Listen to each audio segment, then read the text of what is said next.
Hello friends, hello neighbors, welcome back to the latest episode of Campus Legend Mode, PS2 edition, here in NCAA Football 2008.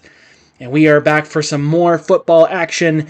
Today we start with the number 16 Ole Miss Rebels at 7-1 coming in to take on the LSU Tigers. They're ranked number 7 in the country. We've got another ranked matchup for you here in the heart of the SEC. Let's get things started right there with Malik Thomas. So far in this game, he's got 4 carries on 24 yards, averaging 6 yards a carry. And this was a defensive battle early in the game.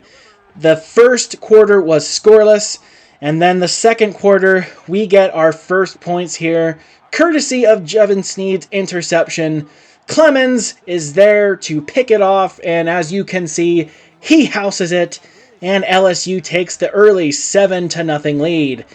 Jevin Sneed connects with A.J. Jackson twice, back-to-back times. He takes a brutal hit, holds on, and moves those chains. We keep feeding it to Malik Thomas, and this time he gets around the edge, puts on a good juke move. Honestly, I thought he was going to get tackled, so that's why you saw the stall there. It was good enough for the first down, and that led to a touchdown to Miko McSwain, and Ole Miss ties the game at 7 with under a minute to go before halftime. They launch it to Williams. He beats the one-on-one coverage, and they're going to go into halftime up 14-7, but before that, Malik gets a handoff. So 14-7 heading into the third quarter. Let's get into the third quarter action now. There's a catch to A.J. Jackson. He almost breaks loose, but Jevin Sneed did a great job there of getting the ball just over the head of the defender. Malik breaks a tackle there and then gets absolutely hammered back-to-back by that linebacker. Jevin Sneed throws to A.J. Jackson. He connects there for a first down. Let's give the ball back to Malik, and he's able to make some room, and he picks up about 12 or 13 yards. First down. Then later in the red zone, Jevin Sneed takes it for himself, and he goes all the way for the Ole Miss Rebel touchdown. That right there is going to tie this game at 14-all. Now the quarterback throwing off the back of his foot, rarely a good decision, and we are there to pick it off easily. So we get the ball back, and we try to connect with A.J. Jackson yet again. No good. We have to punt it away. Ensuing possession, the LSU Tigers trying to get some action going in the passing game. They pick up a nice first down there, and that ends the third quarter. So we're heading into the fourth quarter, tied 14-14, and then we're there to pick it off. So we get the ball back, and it says, let's give it to Malik.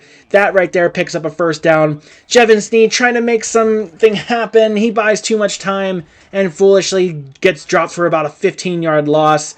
That sets up 3rd and long. We throw it up, and the interception is the result. So LSU trying to get the lead here in the second half.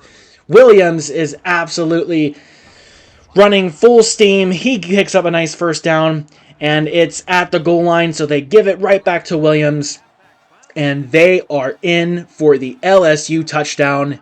2.5 minutes to go, we are down 7, so we're going to give it to our playmaker, Malik Thomas. Nothing there, so Jevin Sneed throws out of the pocket and gets it to Miko McSwain on a huge play downfield.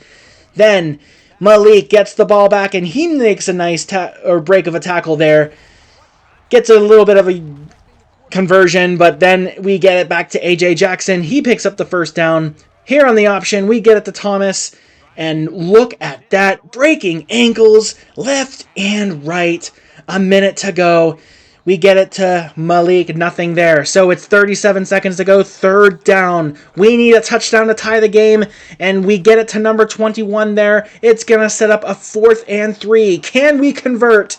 Can we go ahead and get the tying touchdown? And we get it to Malik. He's going to pick up the first down, but not enough for the touchdown. So time is running. We go back to the no huddle, and we see a little opening on the right side. So we shift the wide receiver McSwain to the left, and that's going to leave Malik wide open. Well, not quite wide open. He gets a reception, but not enough for the touchdown. So this time we get A.J. Jackson waiting in the back of the end zone. With 3 seconds to go, Jevin Sneed bought time, ran out of the pocket as he always does, and connects with his star wide receiver, A.J. Jackson. With just seconds to go, we tie it up with the extra point. It is 21-21 as we go to our first overtime game of the series.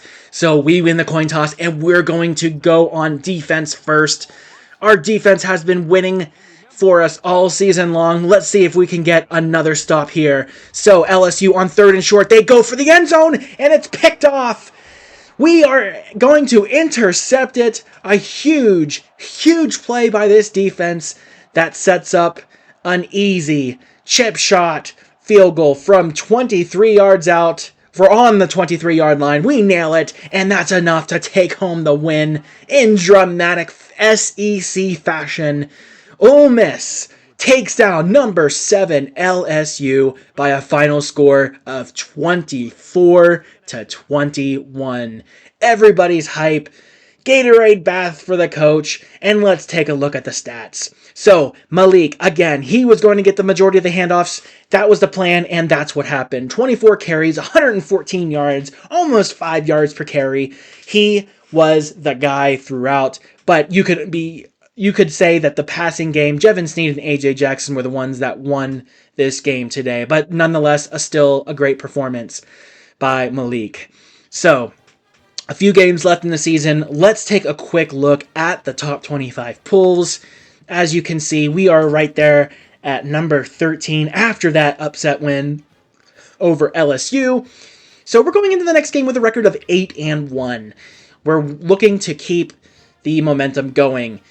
Before we go into the next game, let's take a look at our season stats so far for Malik Thomas. He's got 136 carries, 811 yards, 11 touchdowns. He's averaging 6 yards per carry. Not too shabby at all. So, how can we continue the momentum? How can we finish this great season in relief that it has been for Malik? Let's take a look and see what happens. It's been fun so far ever since Malik has taken over, and I'm sure the coaches, Coach AI included, has not looked back.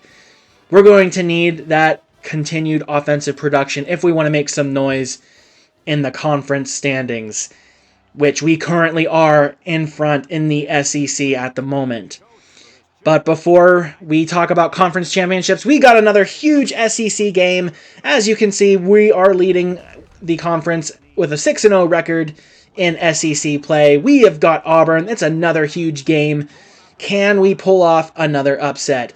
Right here, let's get things started with Jevin Sneed. He is able to make some room in the pocket, pick up a first down with his legs, but then he makes the fatal mistake of throwing an interception. But we are able, thanks to our defense, to force a stop and get the ball back. He connects with A.J. Jackson once again and again, and so we are moving the ball down the field. Here's some more handoffs by Malik. Not gonna lie, it was a tough going against this defense on the run game. We weren't able to have quite the success like the success we had against Florida, but we were able to give ourselves good opportunities to convert on third down, made it third and manageable, so on and so forth. But as it's been all season, our defense is killer. They are ranked, they're a top 5 defense in the whole entire country. They continue to force turnovers and give us opportunities just like this in the red zone. But here, Jevin Sneed is going to take the sack, but wait, we've got an offsides call. That's going to set this up for what I thought was a score. But so we threw an interception. They were offsides yet again. Now we take advantage of the penalties in the red zone for them. And we go ahead and score the game's first touchdown with Miko McSwain catching a 2-yard touchdown pass. Ole Miss is up 7-0 over Auburn. Auburn, ensuing possession, throws an interception right to the middle of the field to our linebacker Cornell. And once again, we have another red zone opportunity thanks to some big plays there. Malik gets the handoff right there, not able to do too much, but Jevin Sneed on the option, instead of pitching to Malik, he takes it himself. And we are, just like that, up 14-0 over Auburn. And what else is new? Our defense is waiting for an interception. This quarterback today was just struggling against our defense. I think he threw about 5 interceptions total. They eventually bench him. Anyway, moving forward, A.J. Jackson gets a first down catch and fumbles, but we challenge it, and it's clear and obvious to us that he gets his knee down before the ball comes out. No worries, no harm, no foul. It was a successful challenge, so we get to keep the ball. Sneed gets it to A.J. Jackson. Third down and goal at the 14-yard line, and we throw to number 10. They're not going to connect, so we have to settle for a field goal, but it's still 17-0. What else is new? We pick off another one, and we kick a field goal to go up 20-0 over Auburn, the number 9 team in the country. Underperforming. And speaking of underperforming, here's a look at our stats in the first half. 16 carries on 26 yards. Just ain't going to get it done.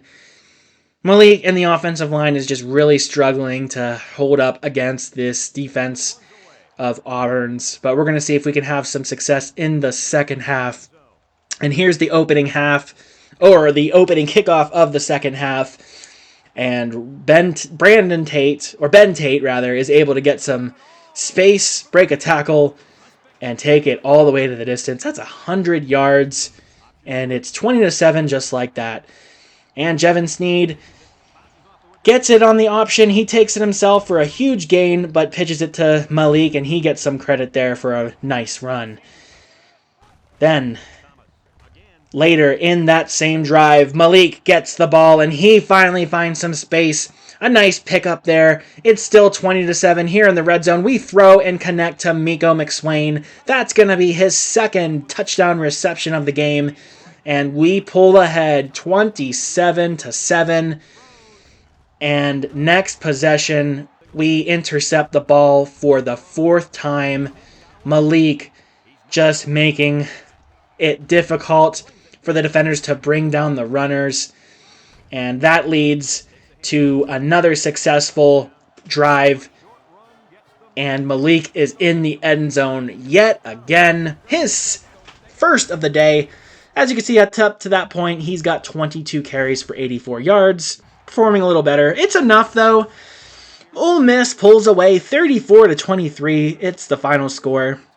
We are continuing to pull off upsets here against these highly ranked SEC squads. Ole Miss is not to be messed with at all.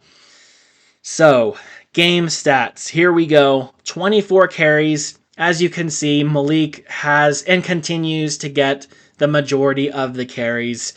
He had 84 yards on the game. He did score the touchdown and averaged 3.5 yards per carry. Not too bad, not too bad at all. We've got some bonus football for you. We're going to include one more game in this video. In this one, we take on NSULA. It was such an unknown college team that I didn't even remember the acronym.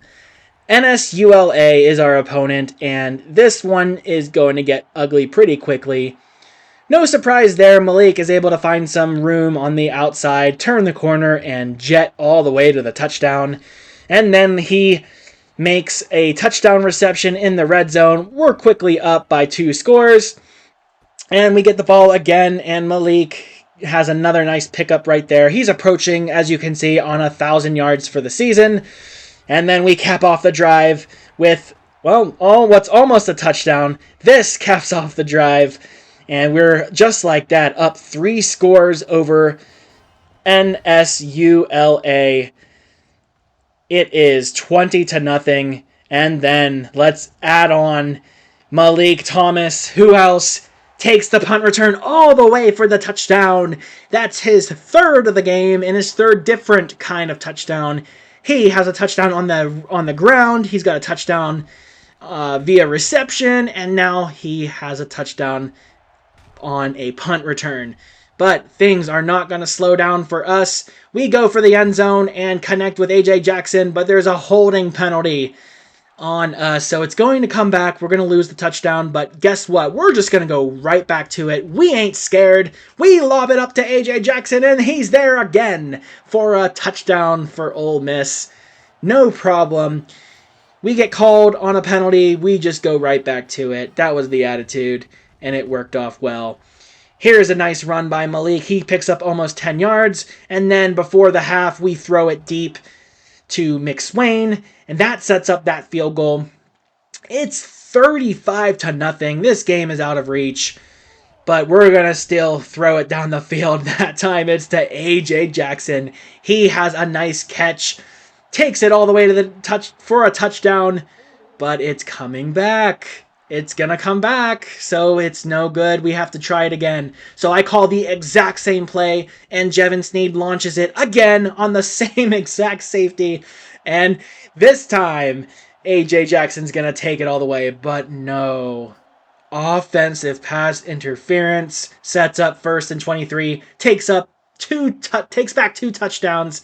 So guess what we're going to do? Call the same play for the 3rd time, and this time we go to Jackson on the right side. He makes the catch, but can't quite take it the distance, but that's all right.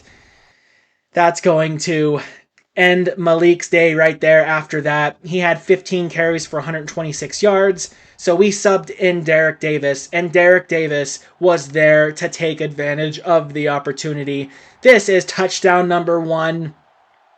A huge run there. Then he gets the ball later in the game, and that's right, he's gone yet again for another long run. And then with under 30 seconds to go in the game, we're going to run the ball to run out the clock. And Davis, who's got momentum on his side, breaks a tackle, and you can guess the rest. He's gone all the way. His 3rd rushing touchdown. He had a phenomenal fill-in.